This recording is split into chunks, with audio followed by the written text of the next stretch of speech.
It was a cold December evening in Manhattan, and the city buzzed with holiday cheer. Among the throngs of tourists and locals, an unassuming woman named Eleanor Prescott decided to explore a new side of the city. Eleanor, a warm-hearted woman in her late 60s, had spent her life working tirelessly as a costume designer in Los Angeles. She had raised her family with love, sacrifice, and a strong sense of humility. Visiting New York to see her son, Eleanor thought a solo dinner at one of the city's famed restaurants might be a memorable experience. She had heard of the exclusive French bistro, Maison Lumière, from a travel guide. Though she usually preferred simple meals at home, she decided to indulge in this once-in-a-lifetime treat. Dressed in her practical wool coat and sturdy leather shoes, Eleanor stepped into the warm glow of the restaurant.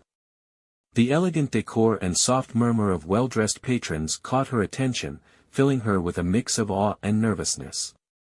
She approached the maitre d', a tall man with an air of superiority named Claude. Claude's sharp eyes scanned Eleanor from head to toe, and a subtle sneer tugged at the corner of his mouth. "Madam, do you have a reservation?" he asked, his tone flat and unwelcoming. "Oh, no, I was hoping you might have an open table," Eleanor replied, her voice gentle yet hopeful. Claude's expression darkened. "I'm afraid we're quite full tonight," he said, though the dining room had several empty tables. "And we do enforce a dress code." Eleanor blinked, glancing down at her modest attire. I didn't realize." "I'm sorry," she said, her cheeks flushing with embarrassment. Claude's voice grew louder, drawing attention from nearby patrons. "Perhaps you'd feel more comfortable somewhere, less formal," he said, his words cutting through Eleanor's composure. "There are plenty of casual options nearby." Humiliated, Eleanor took a step back, clutching her purse tightly. She opened her mouth to reply but stopped herself, unsure of what to say. The whispers and glances from the other diners made her feel small, out of place. A younger waiter named Alex had been observing the exchange from a distance. Unlike Claude, Alex believed everyone deserved kindness, no matter their appearance or status. He stepped forward, his voice soft but firm. "Madam, if you'd like to stay, I can find you a seat," he said, glancing at Claude with quiet defiance. Claude scoffed.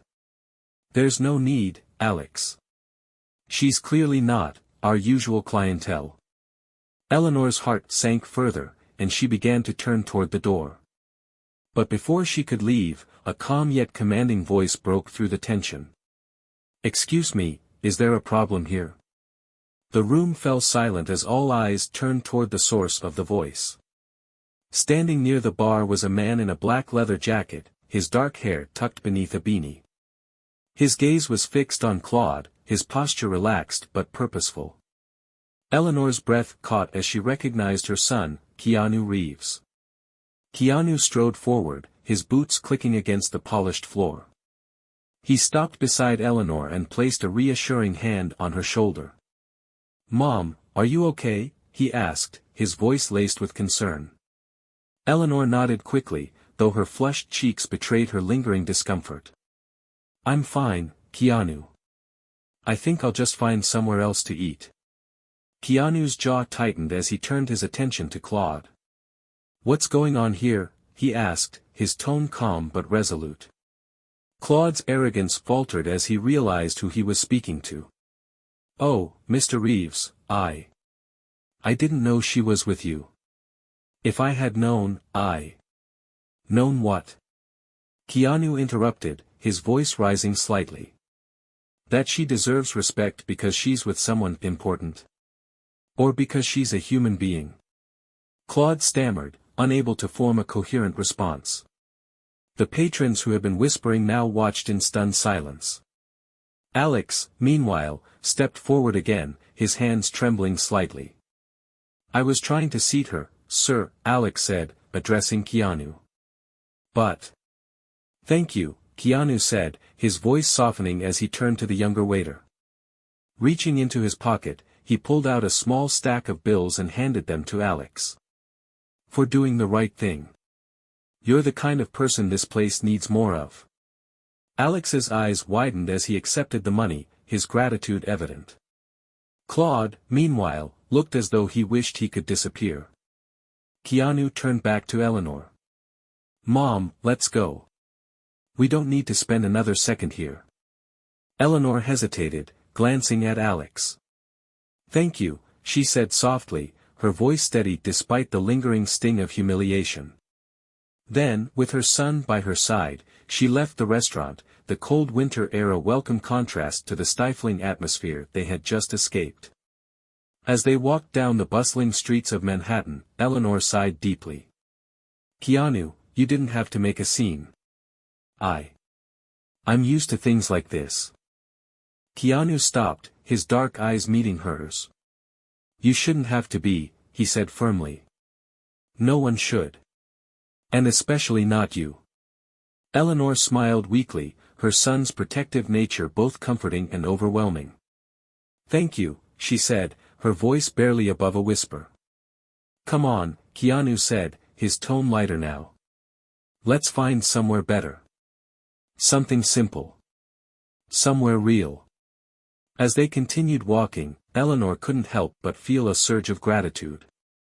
The night had started with humiliation but was already transforming into something far more meaningful.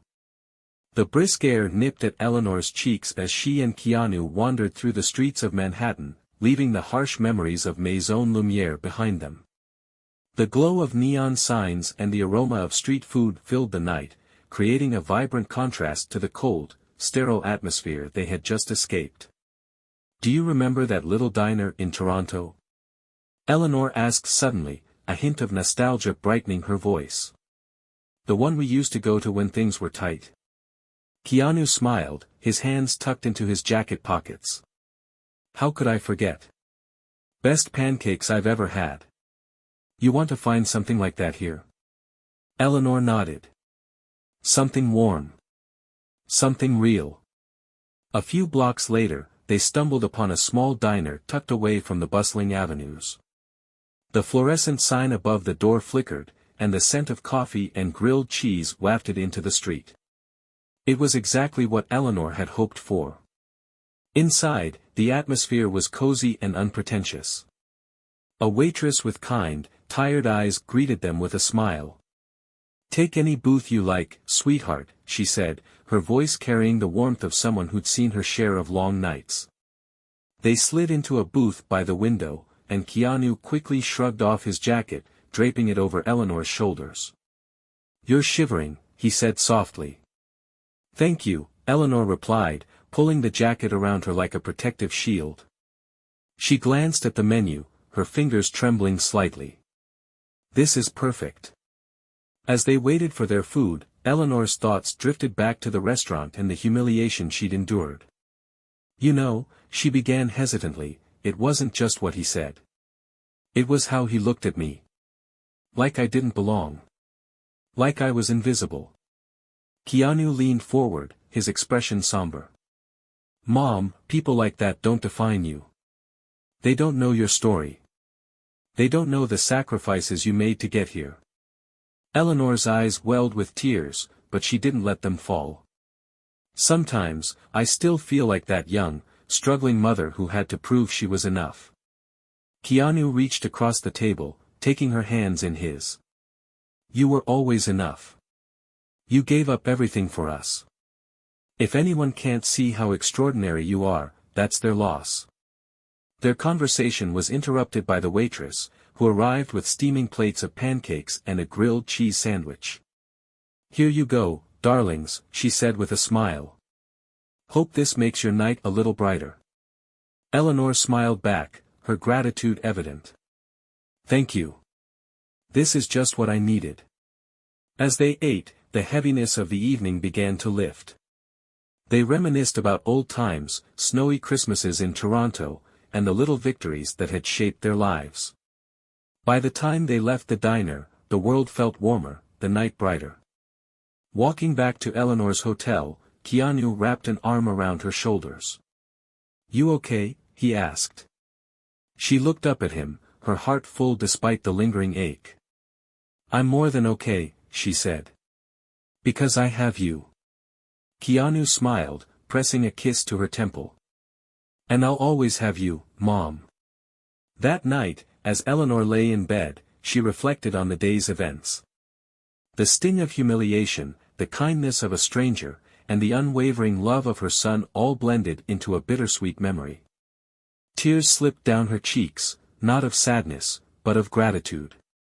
Somewhere across the city, Keanu sat by a window, gazing at the stars, silently thanking the woman who had been his guiding light through every storm.